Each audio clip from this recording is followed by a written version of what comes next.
Hello बच्चों, एक बार फिर मैं आलोक कुमार आप सभी का आलोक फिजिक्स क्लास में स्वागत करता हूं। जैसा कि हम लोगों ने पिछले क्लास में बच्चों गति है ना, गैसों के गति सिद्धांत के संबंध में है ना बहुत सारे नियमों का सत्यापन किया था। तो चलिए आज हम लोग उसी क्लास को आगे बढ़ाएंगे बच्चों। और आज हम लोग जो है गैसों के गति सिद्धांत में एक नई अवधारणा जिसको स्वतंत्रता की कोटि कहा जाता है, आज उसके बारे में पढ़ने के लिए जा रहे हैं। तो आज आप लोग अपने साथ कॉपी कलम को लेकर के बैठेंगे बच्चों, ताकि यहाँ पर जो भी चीज़ बताया जाएगा उसे आप लोग अपने कॉपी में नोट करेंगे। तो चलिए हम लोग स्टार्ट करते हैं बच्चों। गैस है ना, गैसों के गति सिद्धांत में एक नया टॉपिक है जिसको हम लोग कहते हैं स्वतंत्रता की कोटि कहा जाता है बच्चों, है ना। देखिए, स्वतंत्रता की कोटि कहा जाता है, स्वतंत्रता की कोटि। इसको हम लोग डिग्री ऑफ फ्रीडम भी कहा जाता है। देखिए, इसको डिग्री ऑफ फ्रीडम भी कहते हैं, है ना, डिग्री ऑफ फ्रीडम। तो स्वतंत्रता की कोटि किसे कहते हैं बच्चों, इसके बारे में हम लोग जानकारी आज हासिल करने के लिए जा रहे हैं।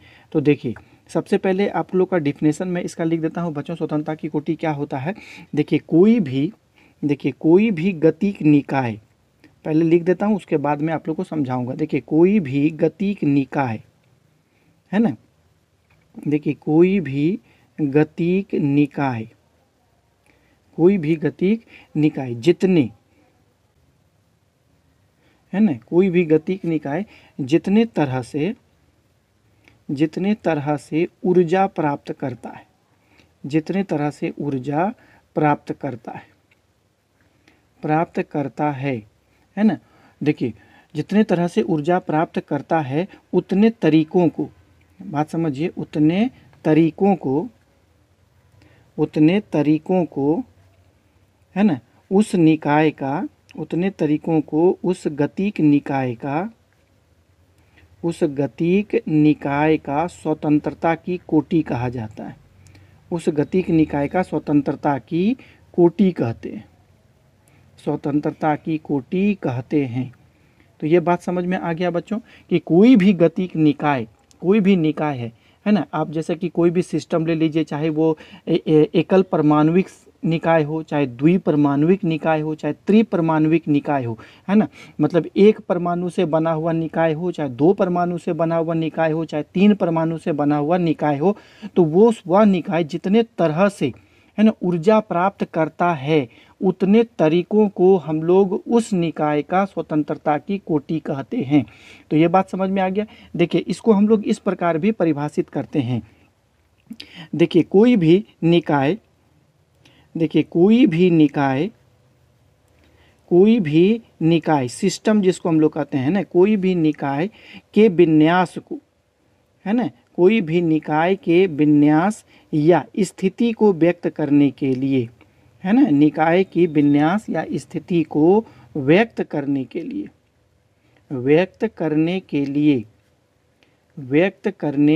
के लिए जितने स्वतंत्र अक्ष, है ना, जितने स्वतंत्र अक्ष जिसको हम लोग निर्देशांक भी कहते हैं बच्चों, अक्ष को हम लोग निर्देशांक भी कहेंगे, है ना। जितने स्वतंत्र अक्ष या निर्देशांक या राशि की आवश्यकता पड़ती है, या राशि की आवश्यकता होती है, राशि की आवश्यकता होती है ना, उसे, है ना, उसे उस निकाय का, बात समझिए, उसे उस निकाय का स्वतंत्रता की कोटि कहा जाता है। उसे उस निकाय का स्वतंत्रता की कोटि कहते हैं, स्वतंत्रता की कोटि कहते हैं। तो ये इसका डिफिनेशन मैंने दो तरीक़ों से बता दिया बच्चों। एक तरीका ये है और एक तरीका ये। पहला तरीका क्या है कि कोई भी निकाय जितने तरह से ऊर्जा प्राप्त करता है ना, उतने तरीकों को हम लोग क्या कहा जाता है, उसको स्वतंत्रता की कोटि कहते हैं। या फिर कोई भी निकाय की स्थिति को, है ना, या उसके विन्यास को, उसकी संरचना को व्यक्त करने के लिए जितने अक्ष की आवश्यकता पड़ती है। आप लोग तो अक्ष जानते होंगे, एक्स अक्ष, वाई अक्ष, जेड अक्ष, है ना, निर्देशांक ज्यामिति में हम लोग पढ़े भी है बच्चों, है ना। जितने निर्देशांकों की आवश्यकता पड़ती है या राशियों की आवश्यकता पड़ती है, उसे हम लोग क्या कहते हैं, उस निकाय का स्वतंत्रता की कोटि कहते हैं। तो चलिए इसको समझने का हम लोग प्रयास करते हैं। तो सबसे पहले हम लोग इसको समझने का प्रयास करेंगे अक्षों की सहायता से। तो मान लेते हैं बच्चों कि मेरे पास कोई कण है। जैसे देखिए, माना मेरे पास क्या है कि माना कोई एक कण है, माना कोई एक कण है, है ना, एक कण है। तो अब देखिए बात को समझिएगा, बहुत आसान तरीकों से मैं आपको समझाने का प्रयास करूंगा। माना एक कोई कण है, तो ये कण जो है बच्चों, अब देखिए कहाँ कहाँ गति कर सकता है। मान लेते हैं कि सबसे पहले कि ये कण जो है रैखिक गति करता है ना। कौन गति करता है? रेखीय गति। रेखीय गति, इसका मतलब है कि ये कण एक रेखा में गति कर रहा है ना, एक सीधी रेखा में वो गति कर रहा है इस दिशा में। तो अब बताइए कि यदि ये कण एक रेखा में गति करेगा तो इसके विन्यास को व्यक्त करने के लिए कितनी अक्ष की आवश्यकता पड़ेगी, है ना। यदि वो रेखीय गति कर रहा है तो इसके विन्यास को व्यक्त करने के लिए, देखिए इसके विन्यास को या इसकी स्थिति को निर्धारित करने के लिए, विन्यास या स्थिति को, है ना, इसके विन्यास तथा स्थिति को निर्धारित करने के लिए एक अक्ष की आवश्यकता पड़ती है ना। निर्धारित करने के लिए एक अक्ष की आवश्यकता पड़ती है। एक अक्ष, एक निर्देशांक, सिर्फ x। यदि वो x अक्ष के अनुदिश गति कर रहा है तो सिर्फ x अक्ष की आवश्यकता पड़ेगी। यदि वो सिर्फ y अक्ष के अनुदिश गति कर रहा है तो सिर्फ y अक्ष की आवश्यकता पड़ेगी। तो इसका मतलब है कि यदि कोई कण रेखिक गति करता है तो उसके विन्यास को व्यक्त करने के लिए सिर्फ हमको एक अक्ष की आवश्यकता पड़ती है। एक अक्ष की आवश्यकता होती है ना, एक अक्ष की आवश्यकता होती है। तो आप लोग बता सकते हैं कि इस कण जो रेखीय गति कर रहा है उसका स्वतंत्रता की कोटि कितनी हो गई? इसकी स्वतंत्रता की कोटि कितनी हो गई, है ना? इसकी स्वतंत्रता की कोटि 1 हो गई। समझ में आ गया? दूसरी बात है कि यही यदि कण, ये कण, कोई एक कण किधर गति कर रहा है? किसी तल में गति कर रहा है, कोई समतल में गति कर रहा है। मान लेते हैं कि यह किस में गति कर रहा है? समतल में गति कर रहा है। समतल में गति कर रहा है, समतलीय गति इसका हो रहा है ना, प्लेन मोशन जिसको हम लोग कहते हैं। तो देखिए कोई भी समतल को व्यक्त करने के लिए अधिक से अधिक सिर्फ 2 अक्ष की आवश्यकता होती है, जिसको हम लोग x अक्ष कहते हैं और y अक्ष कहते हैं। यहाँ पर यदि कोई कण मौजूद है बच्चों, बात समझ में आ गया? तो ये कण यदि गति करेगा तो इस कण की स्थिति को व्यक्त करने के लिए हमको ज़्यादा से ज़्यादा 2 अक्ष की आवश्यकता पड़ेगी, एक x अक्ष और एक y अक्ष की आवश्यकता पड़ेगी, है ना। तो इस कण के जो स्वतंत्रता की कोटि होगी वो 2 होगी। तो देखिए समतलीय गति में क्या होता है?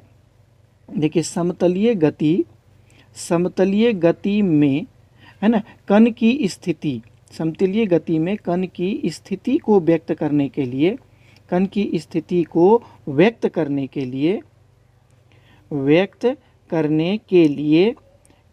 लिए 2 अक्ष की आवश्यकता होती है ना, 2 अक्ष की आवश्यकता होती है, 2 अक्ष की आवश्यकता होती है ना। तो इसका डिग्री ऑफ फ्रीडम कितना हो गया? तो इसकी स्वतंत्रता की कोटि कितनी हो जाएगी?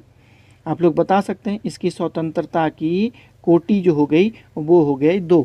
अब यही कण बच्चों यदि त्रिविमीय निकाय में गति कर रहा है, त्रिविमीय अक्ष में गति कर रहा है, मान लेते हैं, देखिए त्रिविमीय निकाय में या त्रिविमीय अक्ष में, मतलब आप समझ सकते हैं कि कोई अंतरिक्ष में गति कर रहा है ना, हवा में गति कर रहा है, मान लेते हैं कि, तो इस प्रकार यदि हवा में गति करेगा, है ना, अंतरिक्ष में यदि गति करेगा तो उसके विन्यास को व्यक्त करने के लिए हमको 3 अक्ष की आवश्यकता होगी, है ना। जैसे हो गया x अक्ष, ये हो गया y अक्ष और ये हो गया z अक्ष। तो इस तीनों अक्ष में आप लोगों को अंतर मालूम होगा बच्चों। ये तीनों अक्ष क्या है? एक दूसरे के लंबवत होता है, हम लोग जानते हैं। और यहाँ पर कोई कण यदि गति कर रहा है तो इस कण की स्थिति या विन्यास को व्यक्त करने के लिए सिर्फ हमको 3 अक्ष की आवश्यकता होगी। अतः इस स्थिति में इस कण का स्वतंत्रता की कोटि 3 होगा। यदि देखिए, यदि कण, है ना, यदि कण त्रिविमीय निकाय, जिसको हम लोग अंतरिक्ष भी कहते हैं, है ना, त्रिविमीय निकाय में, त्रिविमीय, है ना, त्रिविमीय निकाय में गति कर रहा है, त्रिविमीय निकाय में गति कर रहा है, गति कर रहा है ना। तो इसकी स्थिति को, तो इसकी स्थिति को व्यक्त करने के लिए, तो इसकी स्थिति को व्यक्त करने के लिए, है ना, तो इसकी स्थिति को व्यक्त करने के लिए 3 अक्ष की आवश्यकता पड़ती है, 3 अक्ष की आवश्यकता होती है, 3 अक्ष की आवश्यकता होती है। अतः इसका स्वतंत्रता की कोटि कितनी हो जाएगी? आप लोग बता सकते हैं। अतः इसकी स्वतंत्रता की कोटि 3 होगी, है ना, 3 होता है। मान लेते हैं बच्चों कि कोई भी कण है ना, या कोई परमाणु है, कोई गैस के परमाणु है, है ना। आप लोग जानते हैं कि हवा जो होता है बच्चों बहुत सारे गैसों से मिल करके बने होते हैं, है ना। और वो जो गैस के जो परमाणु होते हैं, जो गैस से, है ना, हवा मिलकर के बनी होती है, उसमें बहुत सारे परमाणु होते होंगे। तो परमाणु किस प्रकार गति करती है आप लोग समझ सकते होंगे कि हवा में, तो उस एक परमाणु को व्यक्त करने के लिए हमें 3 अक्ष की आवश्यकता होती है, अर्थात उस कण की स्वतंत्रता की कोटि 3 होगी। बात समझ में आ गया बच्चों? तो ये बात आप लोगों को क्लियर हो गया।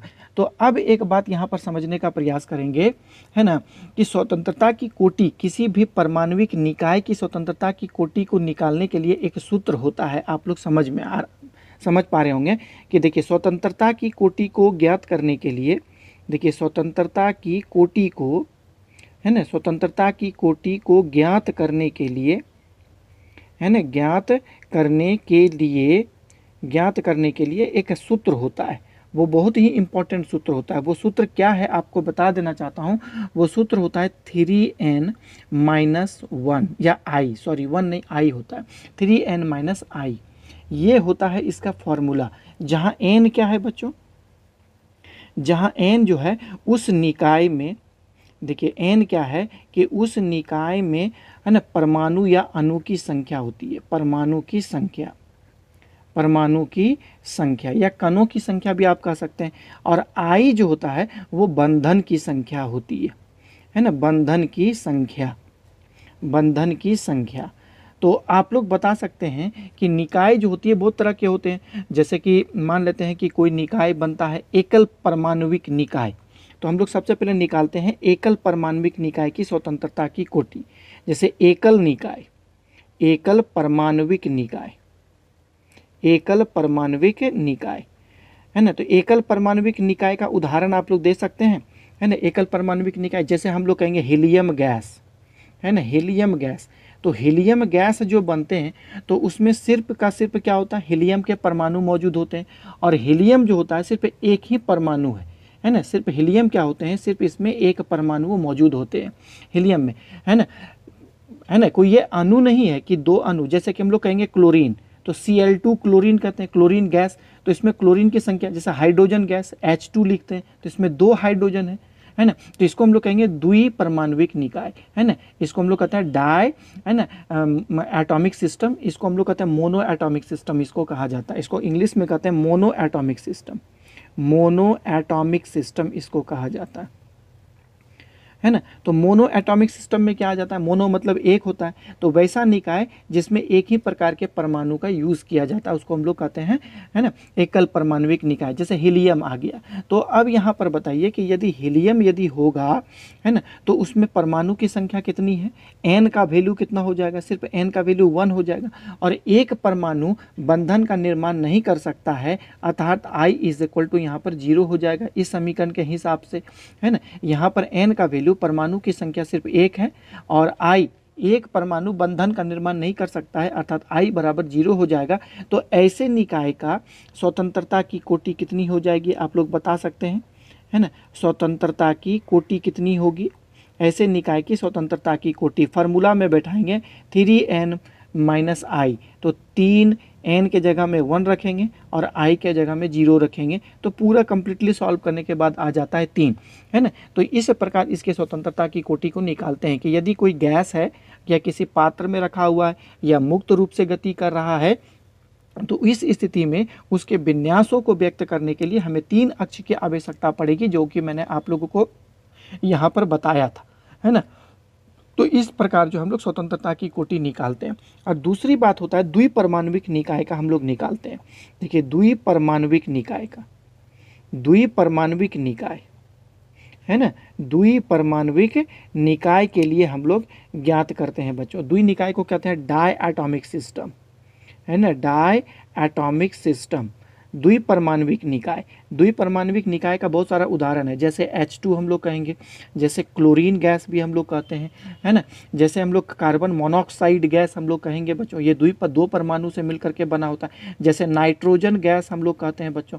तो बहुत सारा उदाहरण आप लोगों को द्विपरमाणुविक निकाय का मिलेगा।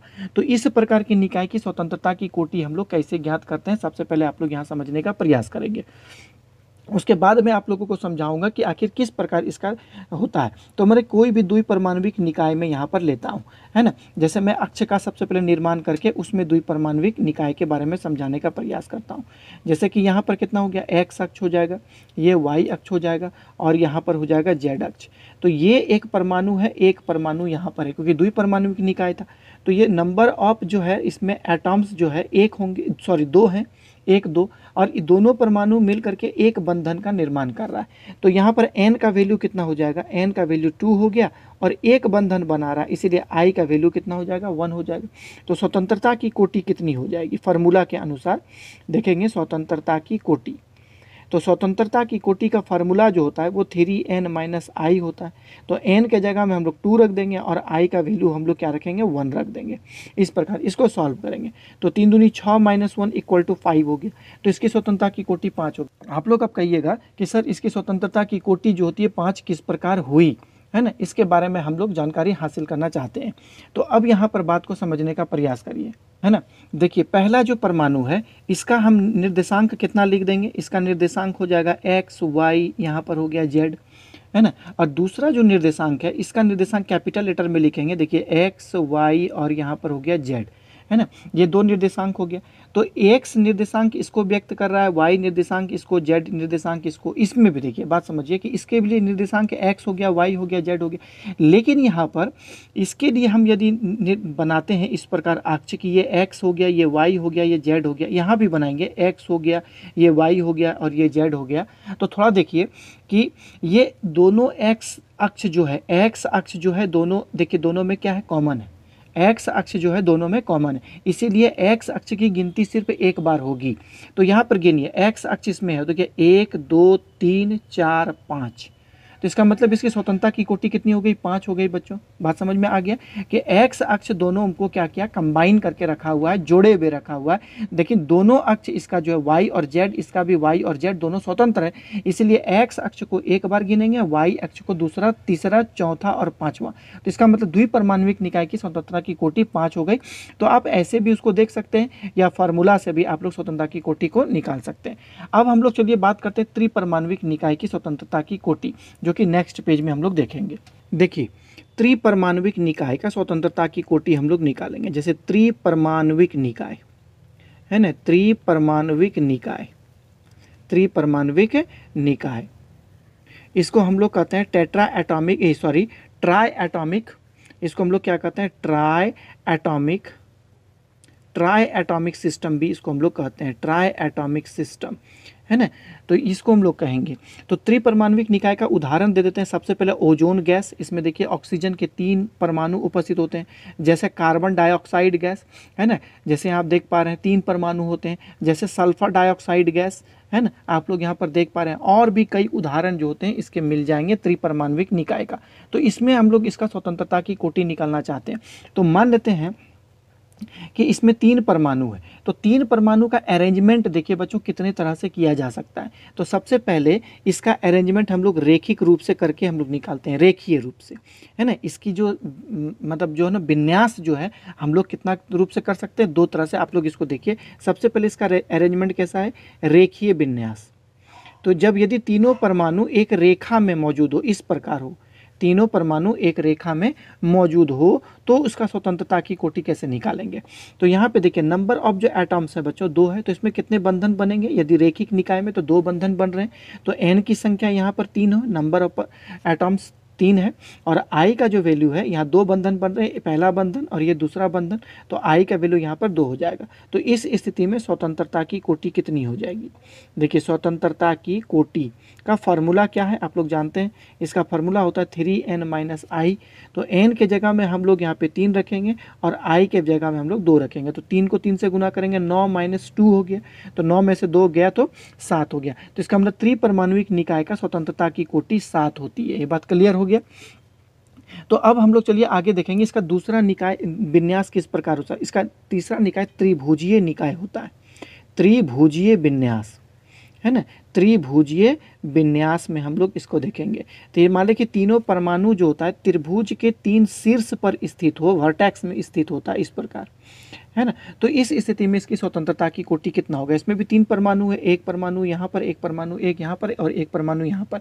तो इस स्थिति में n का वैल्यू कितना हो जाएगा, 3 हो जाएगा। लेकिन इसमें देखिए बंधनों की संख्या कितनी है, पहला बंधन, दूसरा बंधन और ये तीसरा बंधन, नहीं। तो इसमें I का वैल्यू कितना हो जाएगा, इसमें I का वैल्यू 3 हो जाएगा। तो इस स्थिति में स्वतंत्रता की कोटि कितनी होगी, इस स्थिति में स्वतंत्रता की कोटि कितनी होगी। तो स्वतंत्रता की कोटि का फॉर्मूला जो लगाएंगे वो 3n-i होगा। n का वैल्यू हम लोग 3 रखेंगे और i का वैल्यू भी 3 रखेंगे।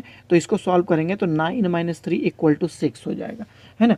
तो यहाँ पर देखिए त्रिपरमाण्विक निकाय में विन्यास जो था वो 2 तरह से किया जाता है। एक रेखीय विन्यास, रेखीय विन्यास में एक ही रेखा पर मौजूद होगा, और दूसरा विन्यास त्रिभुजीय विन्यास जिसमें तीनों परमाणु त्रिभुज के 3 शीर्ष पर मौजूद होते हैं। इस स्थिति में उसका स्वतंत्रता की कोटि 6 प्राप्त होता है। तो ये बात आप लोगों को क्लियर हो चुकी है बच्चों, है ना।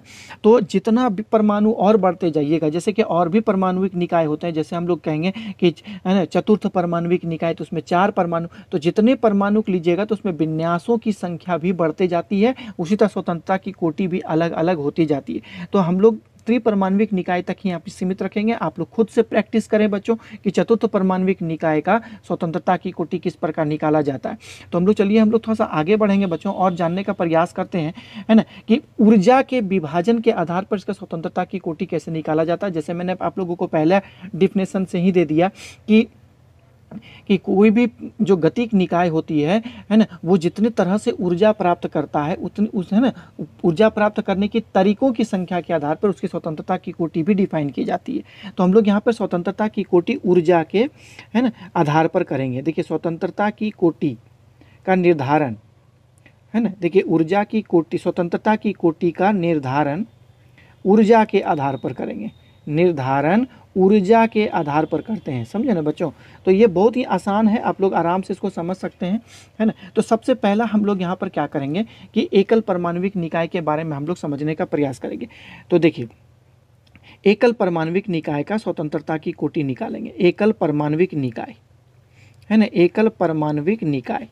तो सबसे पहले इसका स्वतंत्रता की कोटि निकालने से पहले हम लोगों को इस बात की जानकारी होनी चाहिए कि किसी भी परमाणुविक निकाय में ऊर्जा कितने प्रकार का होता है।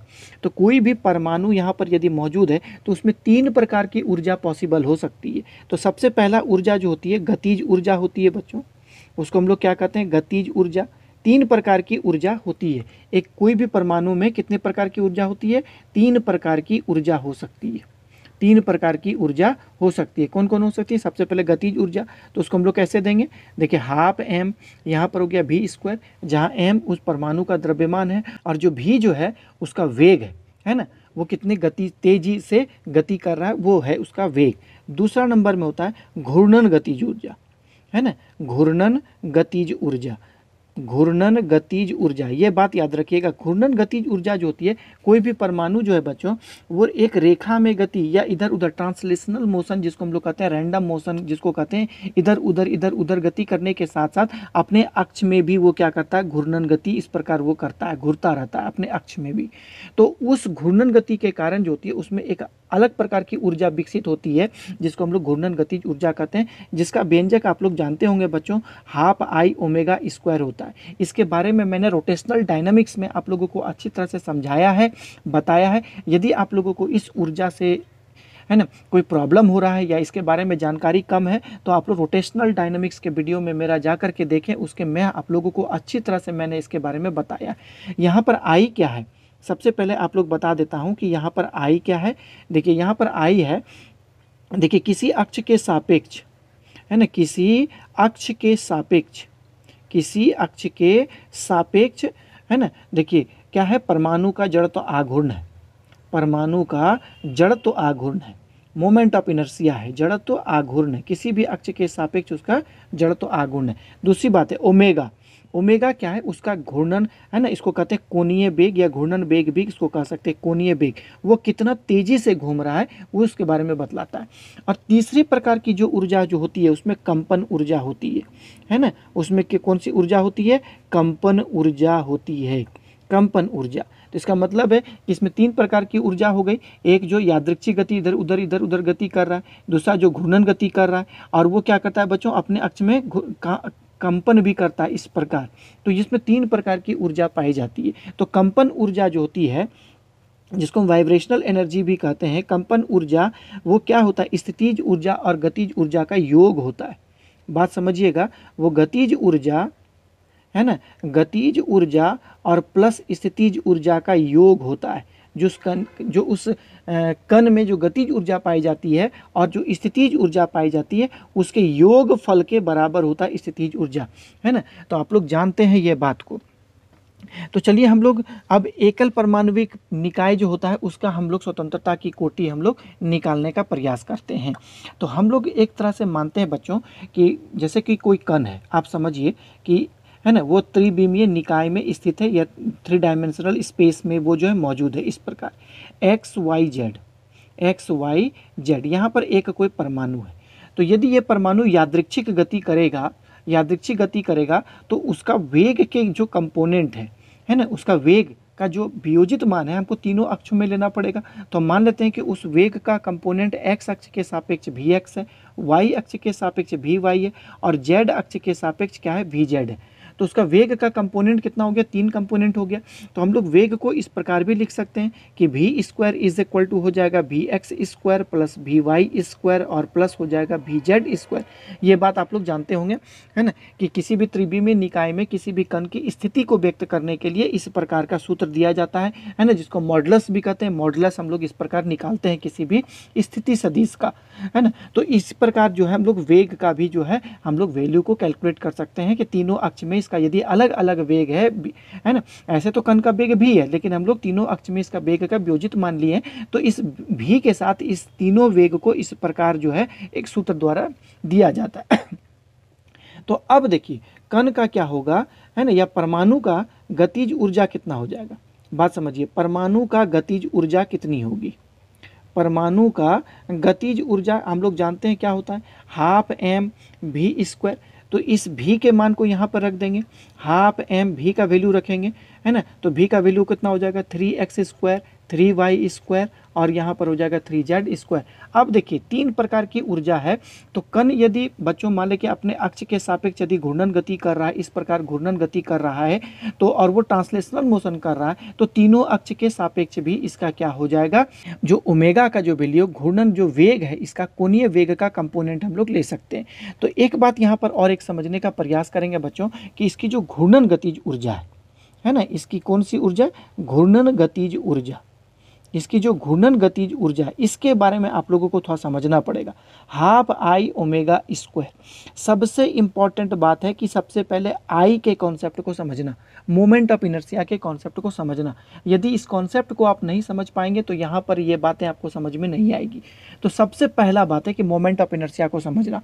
मोमेंट ऑफ इनर्शिया किसको कहते हैं, देखिए समझाने का प्रयास कर रहा हूँ कि देखिए ये एक मान लेते हैं कि कोई पिंड है और ये पिंड जो है इस अक्ष के सापेक्ष जो है घूर्णन गति कर रहा है, इसके पिंड के सापेक्ष जो है ये अक्ष है, इस अक्ष के चारों ओर वो क्या कर रहा है, घूर्णन गति इस प्रकार वो कर रहा है। ये पिंड, इस पिंड को उठा के इस प्रकार जो है उसको अक्ष के चारों तरफ हम लोग घुमा रहे हैं, है ना। जैसे कि मान लीजिए ये मेरा अंगुली है बच्चों और ये पेन है, कोई वस्तु है, तो इसके चारों ओर क्या ये क्या कर रहा है, देखिए घूर्णन गति कर रहा है इस प्रकार, है ना। तो यहाँ पर जो है इस कलम का जो है मोमेंट ऑफ इनर्शिया आई हो जाएगा। तो यहाँ पर जो है इसका मोमेंट ऑफ इनर्शिया आई होगा। अब कोई परमाणु होता है बच्चों, वो परमाणु तो अपने अक्ष मतलब इसके केंद्र से गुजरने वाले अक्ष के परिता ही वो घूर्णन गति करता है ना।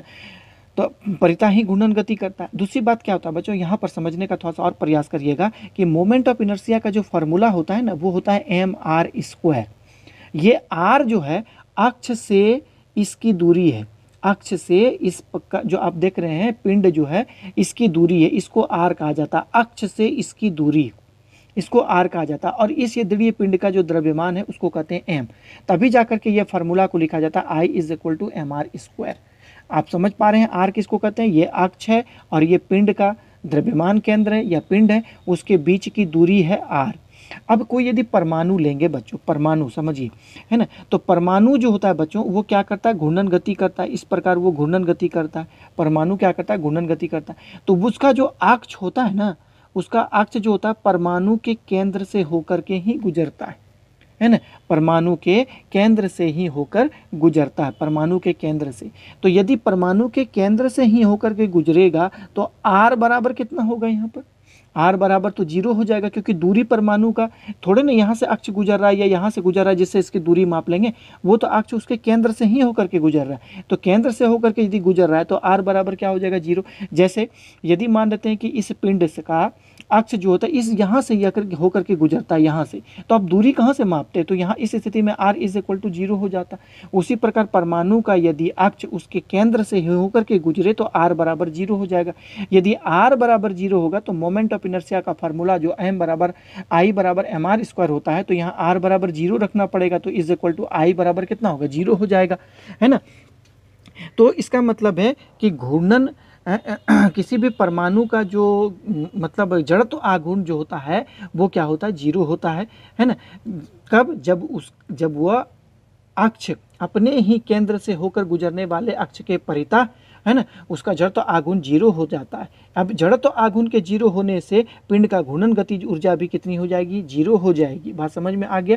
तो यहाँ पर मैं बातों को लिख देता हूँ कि देखिए परमाणु का, देखिए परमाणु का, कौन परमाणु, तो एकल परमाणु, है ना, एकल परमाणु का, है ना, देखिए घूर्णन गति, एकल परमाणु का घूर्णन गति अपने ही केंद्र से होकर, अपने ही केंद्र से होकर गुजरने वाले अक्ष, अपने ही केंद्र से होकर गुजरने वाले, है ना, अपने ही अक्ष से होकर, अपने ही केंद्र से होकर गुजरने वाले अक्ष के परितः होता है, अक्ष के परितः, अक्ष के परितः होता है, अक्ष के परितः होता है, जिससे इसका जड़त्व आघूर्ण क्या हो जाता है, जिससे परमाणु का जड़त्व आघूर्ण शून्य हो जाता है, जिससे परमाणु का जड़त्व आघूर्ण, है ना, जिससे परमाणु का जड़त्व आघूर्ण शून्य हो जाता है। I इज इक्वल टू यहाँ पर क्या हो जाता है, 0 हो जाता है, इसका जड़त्व आघूर्ण शून्य हो जाता है ना, इसका जड़त्व आघूर्ण शून्य हो जाता है। तो अब देखिए I 0 हो गया तो घूर्णन गतिज ऊर्जा भी इसकी 0 हो जाएगी। देखिए घूर्णन गतिज ऊर्जा भी 0 हो जाएगी। घूर्णन गतिज ऊर्जा, है ना, क्या हो जाएगा, half I omega square is equal to भी 0 हो जाती है। तो हम लोग सबसे पहले यहाँ पर इसकी गतिज ऊर्जा के बारे में देख लिया। अब यहाँ पर हम लोग ये बात को जान लिए बच्चों कि इसकी, है ना, घूर्णन गतिज ऊर्जा किस प्रकार शून्य होती है, क्योंकि परमाणु जो होते हैं, है ना, वो जब घूर्णन गति करता है तो है ना, तो जो उसका अक्ष हो जाता है इस परमाणु के केंद्र से ही होकर के गुजरता है। तो केंद्र से होकर गुजरने वाले अक्ष के परितः परमाणु का जड़त्व आघूर्ण I इज इक्वल टू 0 होता है, क्योंकि R इज इक्वल टू यहाँ पर 0 होता है, अक्ष से दूरी ही 0 होती है। अब चलिए आते हैं कंपन ऊर्जा में। देखिए तीसरी प्रकार की जो ऊर्जा होती है उसको हम लोग कहते हैं बच्चों कंपन ऊर्जा, है ना। तीसरी प्रकार की जो ऊर्जा होती है उसको हम लोग क्या कहते हैं, कंपन ऊर्जा।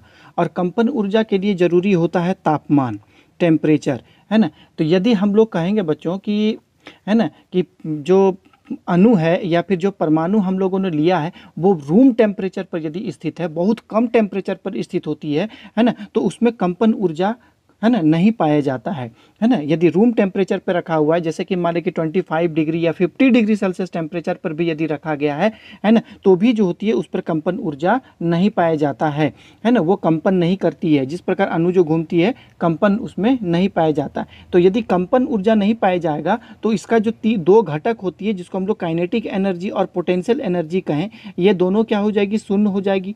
तो इसका मतलब हो गया जो हम लोगों ने ऊपर में पढ़ा बच्चों कि एकल परमाणु में, है ना, 3 प्रकार की ऊर्जा जो पाई जाती है वो क्या क्या हो गया। एक काइनेटिक एनर्जी जिसका व्यंजक क्या होता है, देखिए हाफ m, यहाँ पर हम लोग लिखेंगे कि Vx स्क्वायर, और क्या हो जाएगा देखिए Vy स्क्वायर, और क्या हो जाएगा Vz स्क्वायर, है ना। ये गतिज ऊर्जा हो गया था। घूर्णन गतिज ऊर्जा इसका 0 हो गया। कम तापमान होने की वजह से इसमें कंपन ऊर्जा भी इसका 0 हो गया। तो यदि हम लोग इसको तोड़ेंगे बच्चों, देखिए हाफ m, देखिए Vx स्क्वायर, फिर हो जाएगा देखिए हाफ m, ये हो जाएगा Vy स्क्वायर, और फिर यहाँ पे तोड़ेंगे हाफ m Vz स्क्वायर। तो इसमें सिर्फ देखिए 3 ही प्रकार की ऊर्जा जो होती है एकल परमाणुविक में पाई जा रही है, अर्थात इसका स्वतंत्रता की कोटि कितनी हो गई, 3। बात समझ में आ रहा है, क्योंकि एकल परमाणुविक गैस में या एकल परमाणविक निकाय में इसमें सिर्फ 3 ही प्रकार की ऊर्जा जो होती है ना, वो गतिज ऊर्जा के 3 कंपोनेंट उसमें होते हैं, एक एक्स कंपोनेंट, वाई कंपोनेंट और जेड कंपोनेंट, जिसके वजह से इसकी स्वतंत्रता की कोटि 3 हो जाती है। घूर्णन गतिज ऊर्जा इसमें 0 हो जाता है, कम तापमान होने की वजह से इसमें कंपन ऊर्जा भी जो 0 हो जाती है, अर्थात इसके स्वतंत्रता की कोटि हो गई 3। तो चलिए हम लोग आगे जो है बच्चों द्विपरमाणविक निकाय के बारे में समझने का प्रयास करते हैं कि उसकी स्वतंत्रता की कोटि 5 किस प्रकार होती है ऊर्जा के आधार पर। देखिए बच्चों द्विपरमाणविक निकाय, देखिए द्विपरमाणविक निकाय, द्विपरमाणविक निकाय, तो द्विपरमाणविक निकाय में वैसी बातें नहीं होती है जैसा एकल परमाणविक निकाय में हम लोगों ने देखा। द्विपरमाणविक निकाय में बच्चों वो 2 अणु होते हैं, है ना, इसमें 2 अणु होते हैं, इस प्रकार 2 परमाणु होते हैं, है ना। देखिए द्विपरमाणविक निकाय में 2 परमाणु होते हैं, एक एक्स अक्ष हो गया, यहाँ पर वाई अक्ष हो गया और ये जेड अक्ष हो गया। ये दोनों परमाणु जो है बच्चों वो कहाँ स्थित है, आप देख पा रहे हैं, है ना, यहीं पर स्थित है।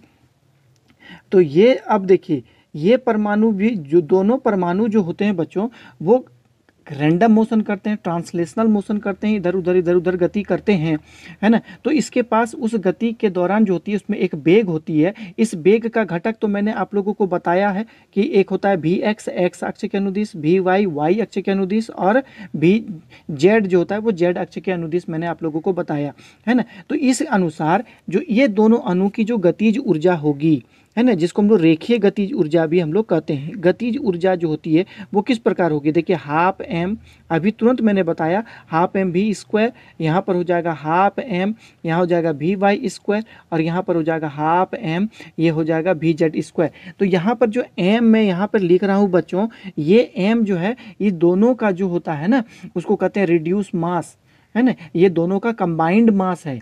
इसका मतलब है कि ये सिर्फ किसी एक परमाणु का मास नहीं है। यहाँ पे मैं लिख देना चाहता हूँ कि जहाँ m जो होता है वो दोनों परमाणु का, है ना, दोनों परमाणु का रिड्यूस मास है, दोनों परमाणु का, है ना, सम्मिलित मास जिसको हम लोग कहते हैं, सम्मिलित द्रव्यमान, सम्मिलित द्रव्यमान है, जिसको आप लोग आगे कक्षा में इसका अध्ययन करेंगे, जिसको हम लोग रिड्यूस मास भी हम लोग कहा जाता है बच्चों, है ना।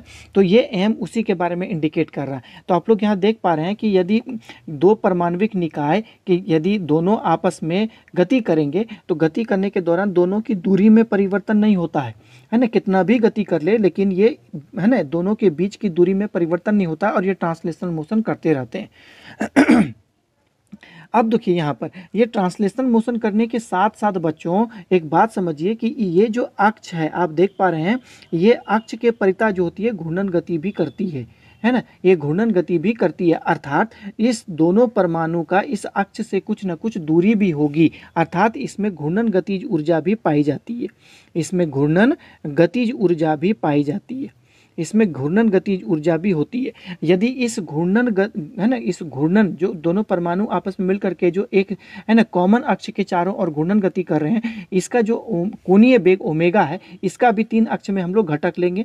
एक एक्स अक्ष के घटक हो जाता है ओमेगा एक्स, वाई अक्ष के घटक होता है ओमेगा वाई और जेड अक्ष के अनुदिश घटक जो होता है वो ओमेगा जेड। तो कुल मिलाकर के देखा जाए तो घूर्णन गतिज ऊर्जा भी इसमें 3 प्रकार की हो जाएगी। एक हो जाएगा half I omega x square, दूसरा क्या हो जाएगा half I omega y square और एक हो जाएगा half I omega z square. तो कुल मिलाकर के देख रहे हैं तो इसकी ऊर्जा कितनी हो रही है, देखिए कुल ऊर्जा, क्योंकि यहाँ पर मान लेते हैं कि तापमान कम है, इसका तापमान कम है, कम टेम्परेचर पर या रूम टेम्परेचर पर ये सी इसका स्वतंत्रता की कोटि हम लोग परिभाषित कर रहे हैं। तो कंपन ऊर्जा कम तापमान पर हमने क्या कहा, शून्य होता है ना, इसमें किसी प्रकार का कोई कंपन नहीं पाया जाएगा। तो इसमें कुल ऊर्जा कितनी हो गई इसका आप लोगों को मैं यहाँ पे लिख देता हूँ। देखिए कुल ऊर्जा कितनी हो गई, तो कुल ऊर्जा जो हो जाएगा वो कितना हो जाएगा half m v x square, दूसरा कितना हो जाएगा half m v y square और फिर कितना हो जाएगा half m v z square. फिर घूर्णन गतिज ऊर्जा के लिखेंगे तो half I omega x square, यहाँ पर भी हो जाएगा half I omega y square और फिर हो जाएगा half I omega z square. तो ये 6 ऊर्जा इसमें हम लोग को देखने को मिल रहा है। लेकिन यहाँ पर एक बात आप लोगों को समझना होगा बच्चों कि ये जो आपका निकाय है ना, तो ये जब भी ये घूर्णन गति करेगा तो कोई न कोई अक्ष के परिता ही करेगा, है ना, चाहे वो x अक्ष के परिता करे, चाहे वो y अक्ष के परिता करे, चाहे वो z अक्ष के परिता करे। जिस प्रकार आप यहाँ पर अभी देख रहे हैं कि ये जो घूर्णन गति जो मैंने अक्ष बनाया वो अक्ष किस अक्ष के परिता है, y अक्ष के समानांतर है ना। यदि वो y अक्ष के समानांतर यदि होगा तो इसका y अक्ष से दूरी कितनी हो जाएगी, 0 हो जाएगी, शून्य हो जाएगी, है ना। यहाँ पर देखिए चित्र में मैंने क्या दिखाया कि चित्र में दोनों परमाणु, है ना, दोनों परमाणु y अक्ष के परिता गति कर रहे हैं, है ना, y अक्ष के परिता गति कर रहे हैं, है ना। अतः y अक्ष से हम लिख सकते हैं, अतः y अक्ष से दूरी कितनी हो जाएगी, शून्य हो जाएगी, y अक्ष से दूरी शून्य हो जाएगी। तो जब y अक्ष से दूरी होगा शून्य तो y अक्ष के परिता जो होती है इसका मोमेंट ऑफ इनर्शिया कितना हो जाएगा, 0 हो जाएगा, है ना। तो यहाँ पे लिखेंगे y अक्ष के परिता उस परमाणविक निकाय का जड़ तो आगुण 0 हो जाएगा। तो हम कह सकते हैं तो half I omega y square is equal to यहाँ पर 0 हो जाएगा। समझ में आ रहे हैं कि यदि ये घूर्णन गति करेगा तो कोई ना कोई अक्ष के परिता ये जरूर करेगा, चाहे वो x अक्ष के परिता करे। यदि वो x अक्ष के परिता करेगा तो उसका x वाला टर्म 0 हो जाएगा, x अक्ष के परिता जो होती है इसका जड़ तो आघूर्ण शून्य हो जाएगी। यदि वो y अक्ष के परिता गति करेगा तो y वाला टर्म इसका 0 हो जाएगा। यदि वो z अक्ष के परिता गति करे तो उसका z अक्ष वाला टर्म 0 हो जाएगा, है ना। तो कभी भी यदि गति करे तो वह किसी न किसी अक्ष के परिता वो गति करेगी, और जिस अक्ष के परिता गति करेगी उस अक्ष के परिता उसका जड़ तो आघूर्ण शून्य होगा। जड़ तो आघूर्ण के शून्य होने पर उस अक्ष के परिता उसकी गतिज ऊर्जा भी शून्य हो जाएगी। जिस प्रकार यहाँ पर कण जो है y अक्ष के परिता गति कर रहा था, अतः y अक्ष के परिता इसका जड़ तो आघूर्ण शून्य हो गया और y अक्ष के परिता इसका, है ना, घूर्णन गति भी शून्य हो गई। तो कुल ऊर्जा कितनी बच गई, यही बच गई 1 2 3 4 5। ये तो टर्म मेरा इक्वल टू 0 प्राप्त हो गया। देखिए यहाँ पे कितना हुआ 1 2 3 4 5। तो इसका स्वतंत्रता की कोटि कितनी हो गई, 5 हो गई, है ना। इसकी स्वतंत्रता की कोटि इक्वल टू कितना हो गया, 5 हो गया। आप समझ पा रहे हैं। तो इस प्रकार जो होती है हम लोग स्वतंत्रता की कोटि जो होती है बच्चों उसके विन्यास के आधार पर और या उसके गतिज ऊर्जा के आधार पर हम लोग निकालते हैं। तो ये बातें आप लोगों को अच्छी तरह से समझ में आ गई होगी। जैसे जैसे परमाणु की संख्या बढ़ती जाती है ऊर्जा जो होती है उसका निकालना और कम्प्लेक्स होता जाता है बच्चों, है ना। बस इसका कॉन्सेप्ट काफ़ी है। आप लोग यदि एक बार समझ में आ गया तो सभी तरह के परमाणु की आप लोग, है ना, स्वतंत्रता की कोटि ज्ञात कर सकते हैं। तो ठीक है बच्चों, आज हमारा वीडियो इतना ही रहेगा। नेक्स्ट वीडियो में मैं आप लोगों को बताऊंगा बच्चों ऊर्जा का समविभाजन क्या होता है, इक्विपार्टीशन ऑफ एनर्जी क्या होता है। ये भी बहुत इंपॉर्टेंट टॉपिक्स है। आप लोग इसको अच्छी तरह से देखने का प्रयास करेंगे और समझने का प्रयास करेंगे। जो आज मैंने आप लोगों को वीडियो बताया बच्चों, यह कंसेप्ट जो होती है आगे के फिजिक्स में भी काम आती है। जैसे कि आप लोग यदि ग्रेजुएशन में जाएंगे बीएससी वाले फिजिक्स में पढ़ेंगे तो वहाँ पर भी आप लोगों को इसका कॉन्सेप्ट आप लोगों को काफ़ी काम मिलेगा, थर्मोडायनेमिक्स में, है ना, या फिर स्टैटिकल मैकेनिक्स में। वहाँ पर आप लोग इसको, है ना, इसका इम्प्लीकेशन वहाँ पर कर सकेंगे। यदि आज का टॉपिक यदि समझ में आएगा तो, यदि समझ में नहीं आता है तो फिर फिजिक्स जो है आपको समझने में थोड़ा काफ़ी दिक्कत का सामना करना पड़ सकता है। उस समय आपको मेहनत करनी पड़ेगी स्वतंत्रता की कोटि को समझने के लिए। तो ठीक है बच्चों, आज मेरा वीडियो इतना ही रहेगा। आप लोग इसे देखें, इसे समझने का प्रयास करें। यदि एक बार में समझ में नहीं आता है बच्चों तो इसे 2 बार 3 बार भी देखने का प्रयास करें, है ना। तो ठीक है बच्चों, आप लोग हमेशा हंसते रहें, खेलते रहें और हमेशा मुस्कुराते रहें, और हमारे वीडियो को भी आप लोग देख करके लाइक, सब्सक्राइब और अपने दोस्तों के साथ भी शेयर करते रहें, है ना। आज आप लोगों ने जो मेरे वीडियो को देखा इसके लिए बहुत बहुत धन्यवाद। Lots of thanks. जय हिंद।